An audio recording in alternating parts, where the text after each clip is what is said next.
After the fiasco at Rubicamp's Business College, the idea of a gentleman call at the Laura began to play a more and more important part in Mother's calculations.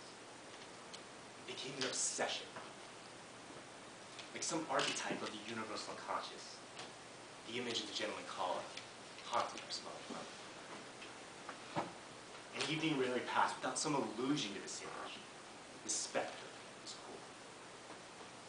Even when he wasn't mentioned, his presence hung in Mother's preoccupied room, and my sister's frightened, apologetic man hung like a sentence passed upon the wheat fields.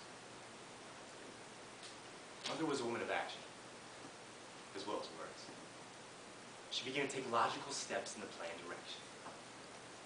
Late that winter, and in the early spring, realizing that extra money would be needed to properly feather the nest, plume the bird, she conducted a vigorous campaign on the telephone, roping in subscribers to one of those magazines for matrons called the Homemaker's Companion, a type of journal that features the serialized sublimations of ladies of letters who think in terms of delicate, cup-like breasts, slim, tapering waists, rich, creamy thighs, eyes like wood smoke and autumn, fingers that soothe and caress like strains of music, bodies as powerful as a true stone sculpture.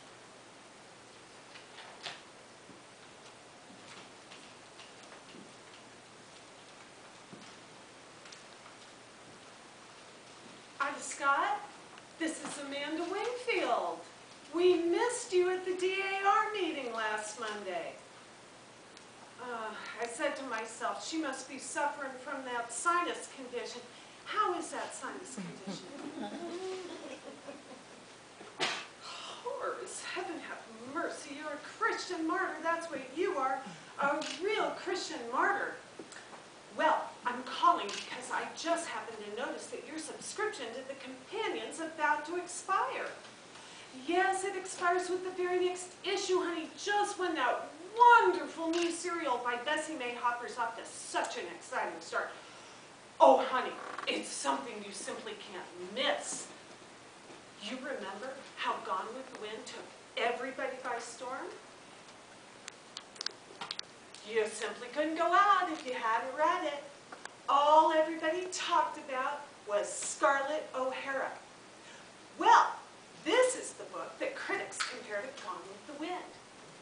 In fact, it's Gone with the Wind of the post-World War generation. What? Burning? Oh, honey, go take a look in the oven. Don't let them burn. I'll hold the wire.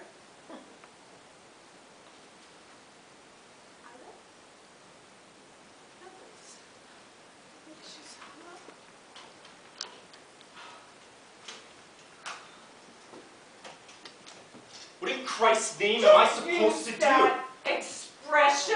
Come on. Not in my presence. What's the matter with you? Have you gone out of your senses? I have, that's true. Driven out. What's the matter with you, you big idiot? Look, I've got no thing, no single thing in this life Lower that your I can voice. call my own. Yet, yesterday you confiscated. Stop that shouting. Yesterday you confiscated my books. You had the nerve I to. took that horrible novel back to the library. Yes, that hideous novel by that horrible, insane Mr. Lawrence. I cannot control the output of diseased minds or people who cater to them. But I will not allow such filth brought into my house. No, no, no, no, no, no, House? no!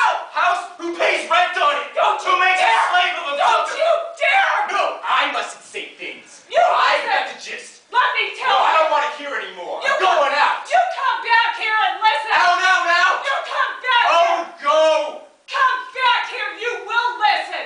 Come back here, Tom Wingfield. I'm not through talking to you. You come back. You will listen. And no more insolence from you. I'm at the end of my patience. What do you think I'm at the end of? Don't I have any patience to reach the end of, Mother? I know, it seems unimportant to you. What what I'm doing, what I want to do, having a little difference between them. But don't you think that... I think you're doing things that you're ashamed of. That's why you act like this. I don't believe you go to the movies every night. Nobody in their right minds goes to the movies as much as you pretend to. People don't go to the movies night after night. Movies don't begin at midnight, and movies don't let out at nearly 2 a.m. You come in stumbling, muttering to yourself like a maniac. You get 3 hours of sleep, and then you go to work. I can't imagine how you're doing down there, moping and doping, because you're in no condition. No, I mean no condition.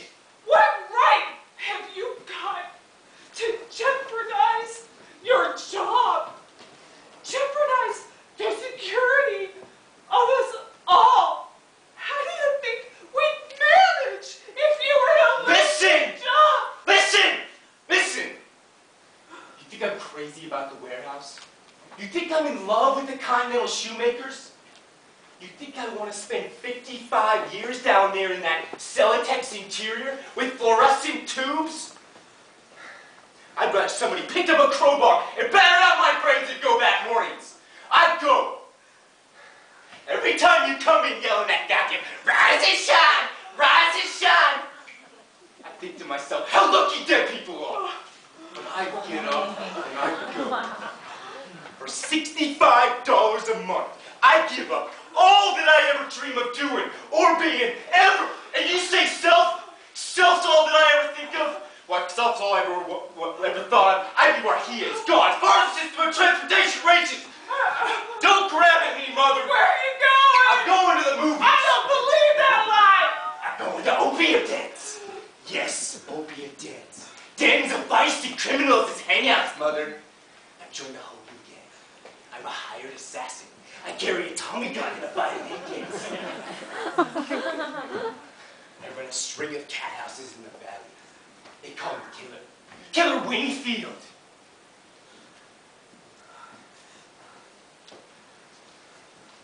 I'm leading a double life. Simple, honest warehouse worker by day. By night, a dynamic czar of the underworld, mother. I go to gambling casinos. I spin away fortunes on the roulette table. I wear a patch over one eye and a false mustache. Sometimes I put on ring whiskers. On those occasions, they call me El Diablo. Oh, I can tell you many things that'll make you sleepless. My enemies plan to dynamite this place. They're gonna blow us all sky high some night, and I'll be happy, very glad, and so will you. You go up,